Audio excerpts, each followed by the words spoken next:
Salut tout le monde, c'est ici, je suis de retour de vacances et bienvenue dans une critique dédiée au tout nouveau film Predator. C'est parti.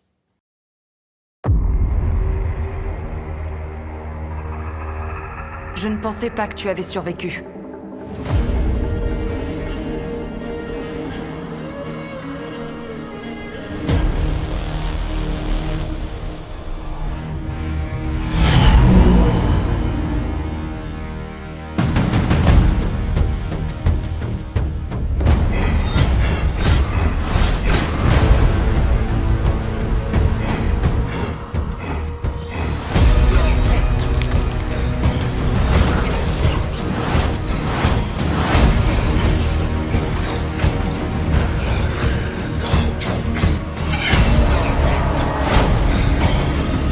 Tu chasses quelque chose qu'il est impossible de tuer.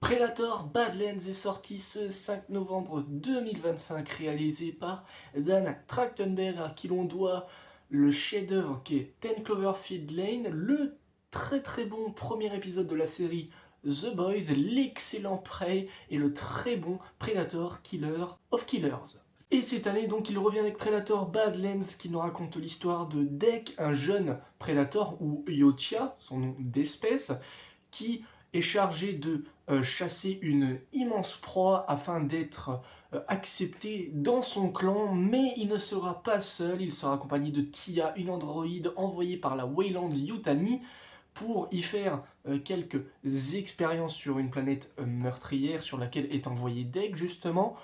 Et ces deux-là vont s'allier pour essayer d'accomplir leurs quêtes respectives. Voilà ce qu'il en est du petit résumé du film, la critique sera sans spoil, je vous rassure, vous pouvez rester. Le film est vraiment excellent, la réalisation de Dan Trachtenberg est vraiment impeccable, elle est très créative dans ses scènes d'action, de tension, c'est vraiment super bien maîtrisé. Avoir Deke arrivé sur la planète Gena, c'est le nom de la planète mortelle, en fait cette planète a la particularité d'être mortelle, forcément, mais c'est une planète où tout peut te tuer, les plantes, les animaux, même de l'herbe à un moment, tout peut te tuer, et il y a une scène donc il débarque en plan séquence en vaisseau, et c'est super bien foutu, et tu le vois s'écraser, puis ensuite il a même pas le temps de respirer, qui se fait déjà attaquer par la faune et la flore, c'était super bien maîtrisé. Vraiment, j'étais scotché à mon siège, je me dis putain, waouh, déjà quoi, et ça dure que 1h40, hein, le film ne dure que 1h40 et t'as pas le temps de t'ennuyer, il y a de l'action non-stop quasiment.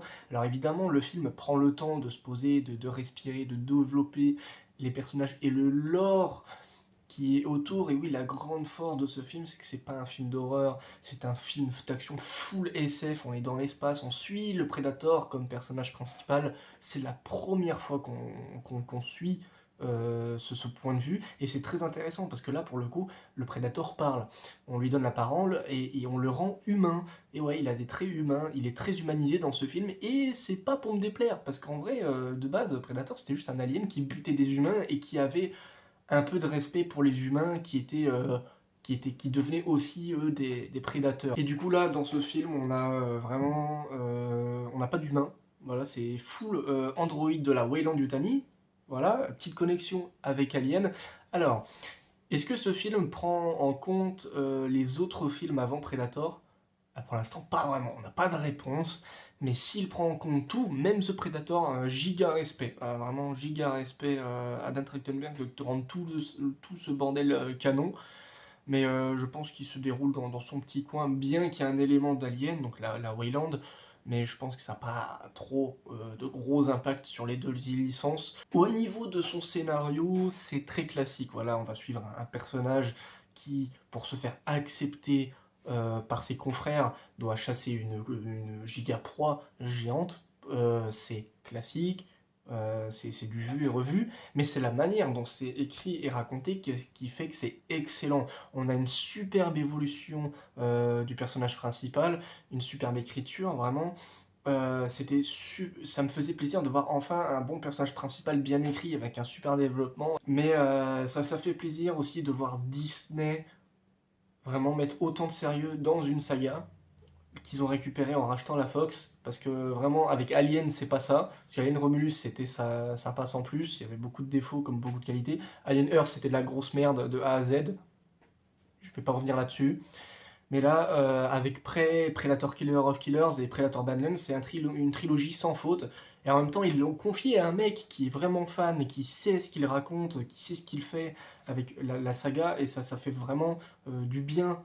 Vraiment du bien de voir ça, quoi. Donc je disais, au niveau du scénario, c'est classique, c'est revu, c'est bien écrit. Vraiment, on a tout un passage dans le film. Je ne sais pas si vous voyez par exemple le canon avec les 3 lasers qu'il a, qui nous pointent nous, les humains. Bah, en gros, il a ça dans le film, mais il l'a plus. Je ne dirais pas pourquoi, mais en gros, il va remplacer ça vers la fin par une sorte d'anguille qui va tirer des trucs, et ça remplace le sort de canon, et c'est très créatif, hein. C'est un détail à la con, mais ça marche, et c'est créatif.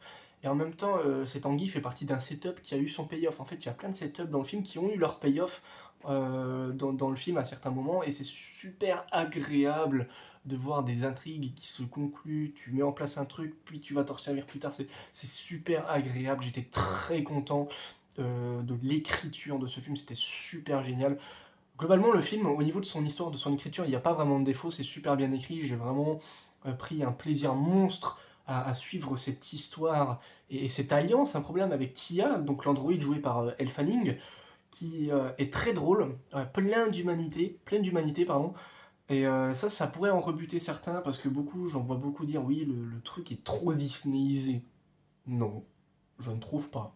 On te précise bien dans le film que oui, si Tia est capable d'empathie et d'humanité, c'est pour comprendre la faune et la flore de cette planète, pour mieux comprendre les créatures qu'elle analyse, justement. Donc c'est vraiment écrit, on te le montre, on te le dit dans le film, mais non, les gens vont dire que c'est trop Disneyisé. Je veux dire, le film est ultra violent, vraiment bien qu'il n'y a pas une seule goutte de sang rouge humain, ça reste quand même assez violent, les scènes d'action sont ouf, elles sont folles, pardon, excusez-moi, j'ai loqué, elles sont folles, elles sont bien chorégraphiées, bien montées, bien réalisées, les effets spéciaux sont très réussis, sauf un passage qui est dégueulasse, où on peut voir Deck, je sais pas si j'ai une image, mais en gros il se balade d'arbre en arbre pour poursuivre un monstre. Je pense que vous avez la scène, c'est assez mal foutu, pour le coup, c'était assez dommage. Je vais vous parler de la musique composée par Sarah Schachner, qui est juste exceptionnelle. C'est l'une des meilleures BO que j'ai pu entendre cette année, c'est vraiment super. Ces compositions de violon qui fonctionnent super bien, puis ces chants, il y a du chant, il y a du chant avec un langage Yotia, donc un langage Predator, qui fonctionne à merveille. Alors oui, elle a été accompagnée de Benjamin Wallfisch qui a composé que 6 musiques sur 27 tracks. Sarah Schachner en a composé 21, donc c'est pour ça que moi je dis c'est composé par Sarah Schachner essentiellement, parce que c'est elle qui a fait tous les meilleurs morceaux, qui a fait le meilleur taf possible.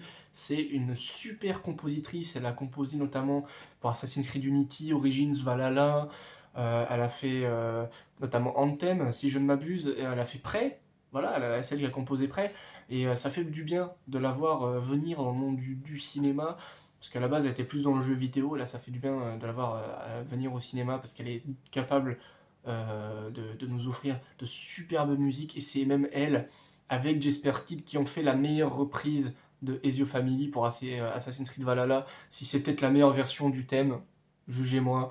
Donc ouais, pour dire que la musique, l'album du film, la soundtrack est juste exceptionnelle, je me la réécoute souvent, c'est génial.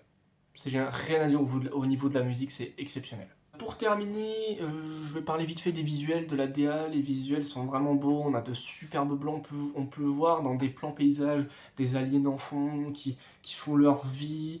Niveau DA, c'est très joli, on a des décors qui sont fous.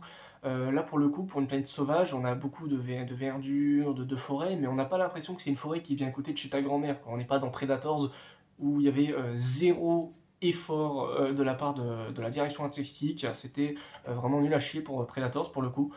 Donc là vraiment on est sur une planète, on voit que c'est alien, il y a même de l'herbe rasoir qui te coupe. Donc ouais, c'est vraiment crédible, on sait que c'est une planète alien, on a des aliens tout partout, des monstres tout partout, on a des plantes qui veulent te tuer, te buter, et là ça marche, c'est crédible, c'est un monde dans lequel je crois, et j'ai vraiment hâte de voir la suite du film, parce que la fin tease du lourd, c'est très intéressant, j'ai vraiment hâte, et confier la saga d'un Trachtenberg, laissez-lui, il a fait une trilogie sans faute pour l'instant, donc laissez-lui gérer cet univers, vraiment, il est super comme gars, super comme réalisateur ou même scénariste, il a scénarisé le bordel aussi, donc vraiment rien à dire pour ce monsieur, si ce n'est qu'il fait un excellent travail sur la saga.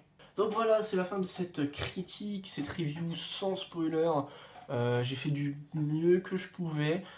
J'espère que cette vidéo vous aura plu. Comme le film, n'hésitez pas à me dire ce que vous avez pensé du film en commentaire, je me ferai une joie de vous répondre. N'hésitez pas à vous abonner, à lâcher un petit j'aime, et moi je vous dis à la prochaine pour une nouvelle critique. Salut tout le monde!